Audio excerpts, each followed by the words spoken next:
Christian anarchists. Where does that come from?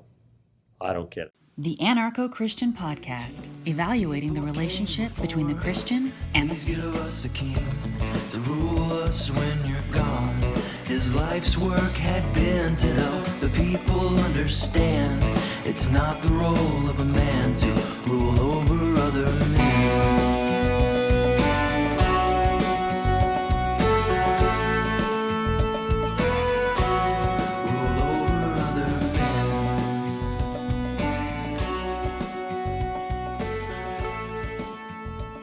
Hi, everybody. Welcome back to the show.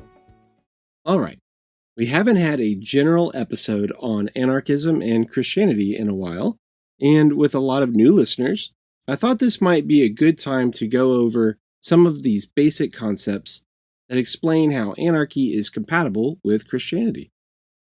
Now, I did an episode on that way back in episode 8.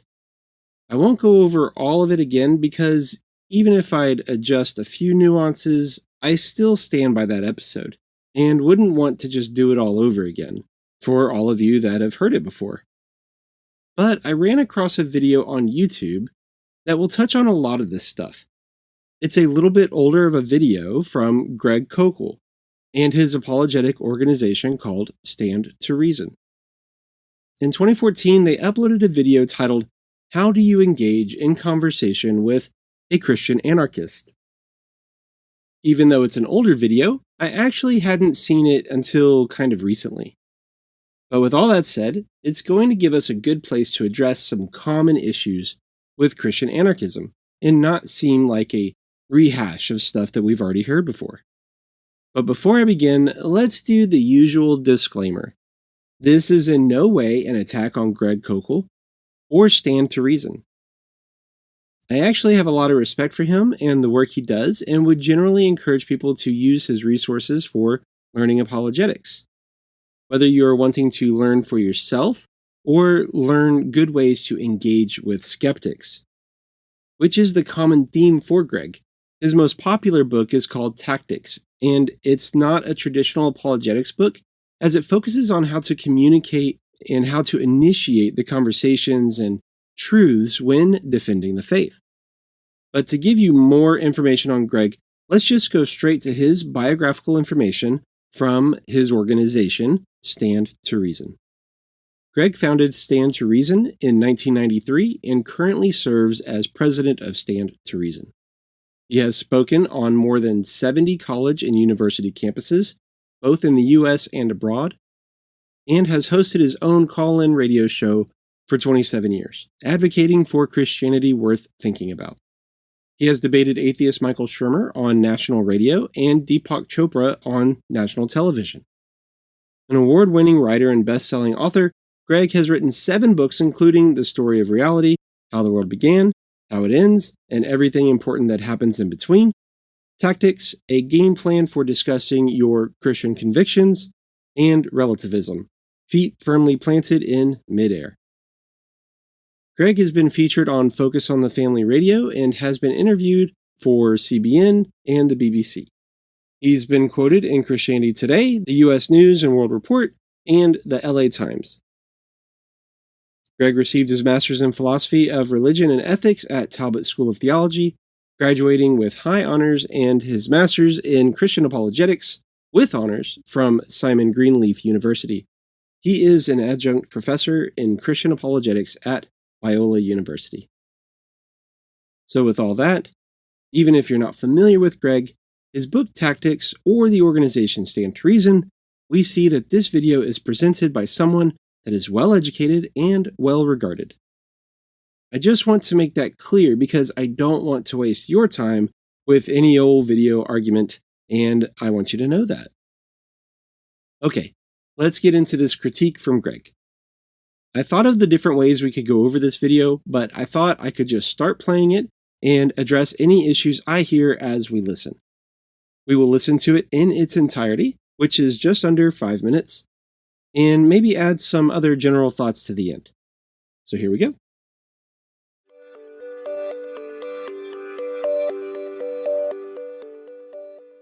Apparently somebody has been having a conversation with a person who identifies themselves as a Christian anarchist and wants to know how to proceed effectively. I'm chuckling because I guess I've heard of such things now I think about it, but it strikes me as odd because an anarchist is somebody who does not believe in government broadly. And now I guess there are different types of anarchists and stuff. Okay, after 37 seconds, I want to stop it here. He's starting into defining anarchist, but I do find it a little funny to begin a how to engage video with, I guess I've heard of such things. I mean, there isn't anything wrong with not having heard of Christian anarchism, but before most people start a how-to video, taking the speaking position from a place of authority and knowledge on a subject, I would think they would do some research first. One reason why I started Anarcho-Christian was to put more resources out there. Of course, all of that was after this 2014 video, but I know there were things out there at the time.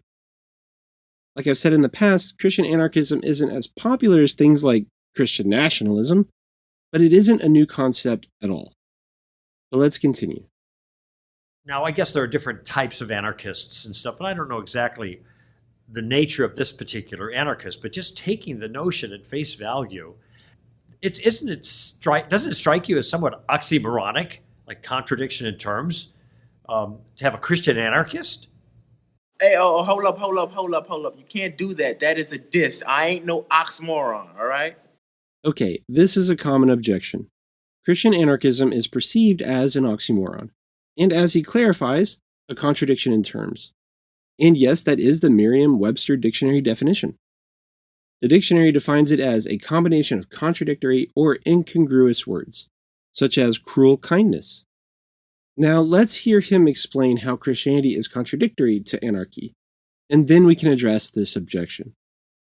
For one, the Christians were first called, or I should say, the disciples were first called Christians in Antioch. All right, so Christians are disciples of Christ. A disciple is a disciplined follower, that is somebody who's under somebody else, okay? And that person is not just under Christ, but Christ came proclaiming the kingdom of God, the king over his domain, the kingdom. King domain, that's law, right? That's authority. So the Christian is someone who has come back under the government of God, as it appropriately construed in the New Covenant period. So in the beginning, God created the heavens and the earth. So from the beginning of our story, we have a king and his domain. We have a kingdom. That's the basic theme of the Bible. And that kingdom suffered a rift when Adam disobeyed God and went off on his own. Anarchist. Adam became an anarchist. I want to do it myself. Human autonomy out from underneath the authority of God. And the appeal of the New Testament, of the entire Bible really, is an appeal for restoration of that proper relationship of man under God's authority, back in the kingdom of God or the kingdom of heaven, different ways to express the same thing. And so we are called back to the kingdom first by walking through the door Christ provides, because we are rebels and we're in need of forgiveness, and we get forgiveness through Jesus, and that brings us then back under the appropriate authority of God, and we are walking under that authority. And so Christians can't be anarchists by definitions because they are under God's authority. Okay, I played the full 2-minute explanation of that thought, and there are a few things we can address. Admittedly, anarchy does have a few definitions out there.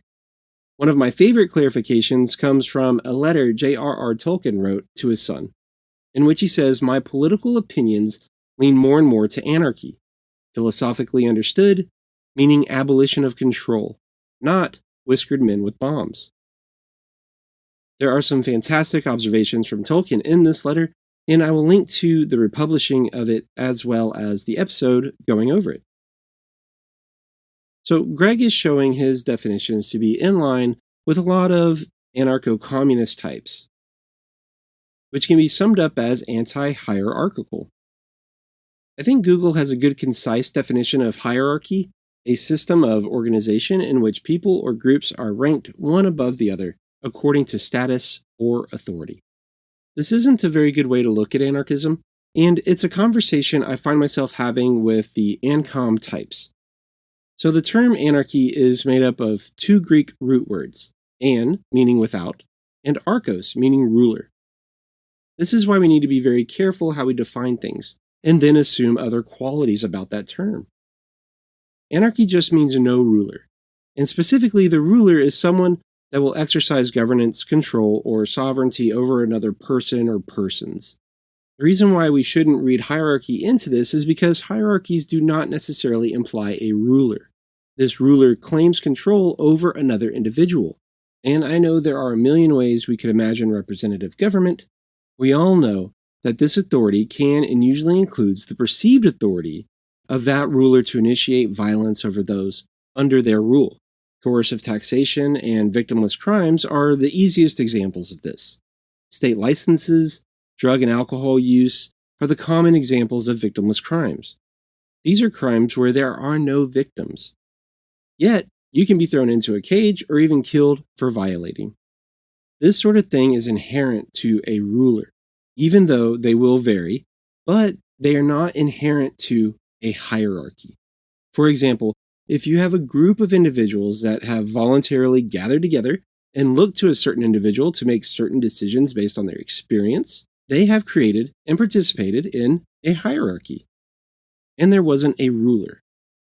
These sorts of rankings of authority do not require coercion. Authority can be simply based on knowledge and experience, like a certain scholar is an authority in his field, etc. I don't think we need to keep on. I'm sure y'all have that. So, we can have disciples. As Greg said, a follower or someone under someone else. In this case, under Christ. Now, I don't really have any theological issues here. It's just that it isn't oxymoronic or contradictory. I ain't no oxymoron, all right? We've already shown that the anti-hierarchical perspective isn't necessarily part of the anarchism definition. But here, we are looking at the presentation of Christ as a ruler. Now, I've covered this a few times, like episode 8, as I've already mentioned, but also in the No King But Christ episode. The way I like to explain this is that anarchy is not referring to the spiritual. Even though no gods, no masters is a common phrase in the atheist anarchist community, it is a mistake for an objective definition of anarchy. The best way to look at it is like this. Anarchy is only referring to a horizontal relationship. This relationship of rule between man and man. Anarchy is not referring to the vertical relationship between God and man. God obviously being over man in every way. What the atheist anarchist phrase of no gods, no masters is saying, and what Greg is repeating, is that anarchy somehow has something to do with the vertical relationship. Similar to the Greek words of anarchy, we already have terms that relate to the vertical, and that is atheism, or theism, the a prefix again denoting without, and theism coming from the Greek theos, meaning God. So we wouldn't use theos for the horizontal relationship, just as we shouldn't use archy for the vertical relationship. So, as we've seen, it is not contradictory to have a Christian anarchist. But even though Greg just taught these definitions objectively, he will quickly brush off this man versus God distinction to bring us another objection. Let's continue.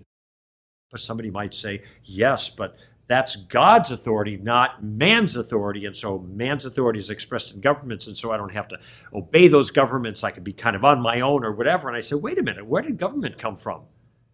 Governments are ordained by God for the punishment of evildoers and the praise of those who do right, among other things. So right there, we see a paraphrase reference to Romans 13. We've talked quite a bit about Romans 13. I'll have a link to our Romans 13 resources in the show notes. But let's continue and hear the whole argument. So governments aren't just out there somewhere doing their own thing. I mean, as an institution, obviously many governments are doing their own thing, but as an institution, God gave governments, and this is why we're told over and over and over again, and if you want a couple of references, just look at 1 Peter, chapter 2 and chapter 3, I believe, or maybe chapter 4, but chapter 2 has a lot about it. Submit, therefore, to the governor, to the king, all in authority, so that by doing the right thing, you can silence the objectors, basically, is what Peter is saying. And here's a reference to 1 Peter 2, which we also have an episode for. I like to call this the other Romans 13, because they are both very similar. But let's continue and hear the whole argument.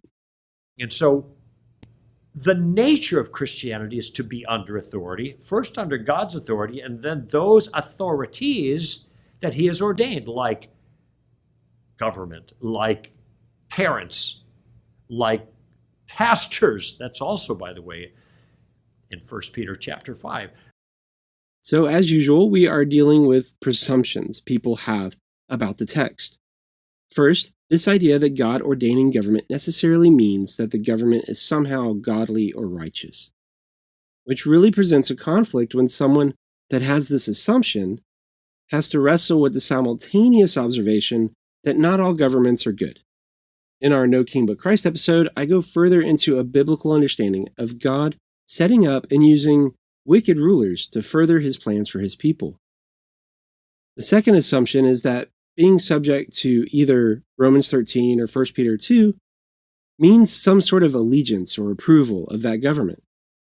Being subject here is being under subjugation, which is far from some sort of participation or allegiance to these states or governments. I'll leave it at that for now. If this is new to you, check out the Romans 13 link and associated episodes for a deeper dive into these verses and concepts. But let's continue as he finishes up his comments on the nature of a Christian being under these authorities. So we throughout Scripture, in a couple of very, very significant places, we have references to authorities we are to be under, and one of those authorities is government. Again, I just want to interject that we need to examine the nature of being under this authority. We are told that we are sojourners and exiles and under subjugation. There are some exceptions to obedience to government, but in general we're to obey. The exceptions are exceptions. And other kinds of authority, and all of these things represent expressions of the authority of God. There are biblical accounts of God's people disobeying authority and practicing what we would call civil disobedience. I went over them in episodes 24, Obey God Rather Than Men, which comes from Peter in the book of Acts. I won't get into all the specifics, but these are the verses and events to consider. Acts 4 and 5 have Peter jailed for disobeying the authorities and continues preaching. Daniel 3, we have the story of Shadrach, Meshach, and Abednego refusing to worship the golden statue of Nebuchadnezzar and were thrown into the fiery furnace. And Daniel 6 has the story of Daniel disobeying worship laws and being thrown into a lion's den. As well, we've mentioned several times that eventually all but one of the apostles are killed for preaching the gospel, and some of Paul's writings were from prison. So yeah, there are exceptions, and they aren't something small. What happens is that they are kind of quickly passed over or ignored for this narrative of the importance of obeying government.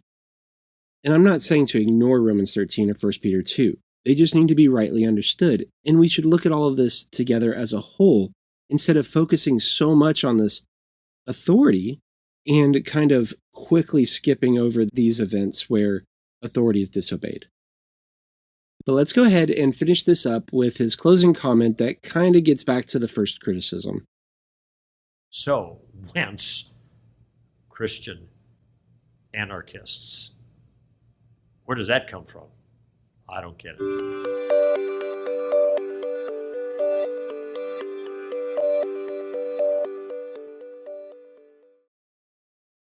My biggest issue is when someone is teaching objectively about a subject and book and ending the lecture with, I don't know the nature of this particular anarchist, and where does it come from? I don't get it. It presents a very flawed teaching, in my opinion, and it does a disservice for anyone really looking to you for education on that subject. And I don't know about you, but I didn't actually hear anything that explained the title. How do you engage in conversation with a Christian anarchist? Not only did he not give an accurate explanation of Christian anarchism, because as he said, he didn't know and didn't get it, but he didn't show how to engage this thing he didn't get. Explaining how to engage is more like an explanation of how to point out definitions and inconsistencies in the philosophy and correctly answer that. A lot of times this is done by simply asking questions. By doing that, you might skip making a case that's made up of incorrect assumptions about the individual. Greg showed what he thought were inconsistencies, but I didn't hear any example of how to engage with that information. And unfortunately, if he is leading by example, the listener is getting the condescending chuckles to emulate. I think this is generally a bad idea if you're looking to engage any person with an ideology you don't agree with. Maybe if you're friends, there's going to be a little bit of a joking banter back and forth. And maybe I'm being a bit too nitpicky here.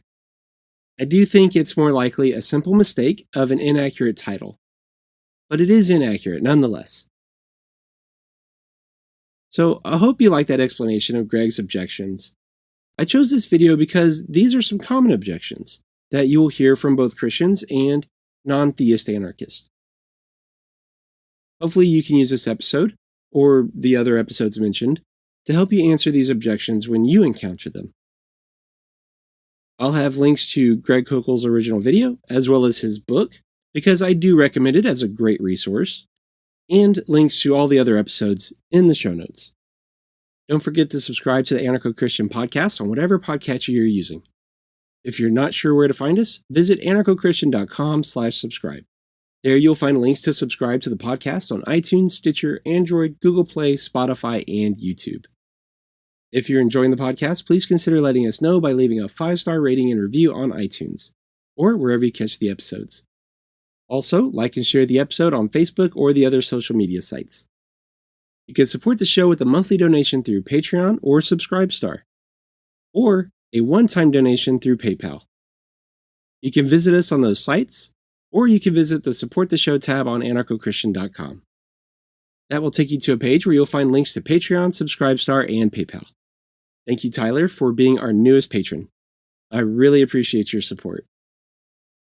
So I think that's it for today. Grace and peace. No king but Christ.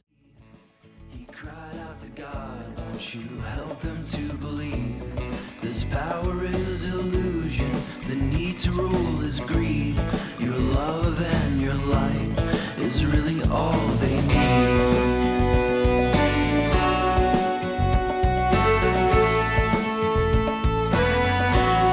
It's really all we need.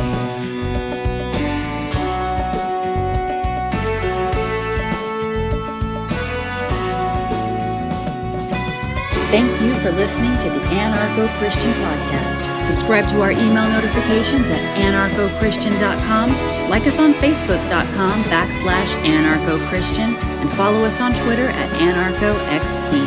Subscribe to our podcast and YouTube to join us next time as we continue to evaluate the relationship between the Christian and the state. No king but Christ.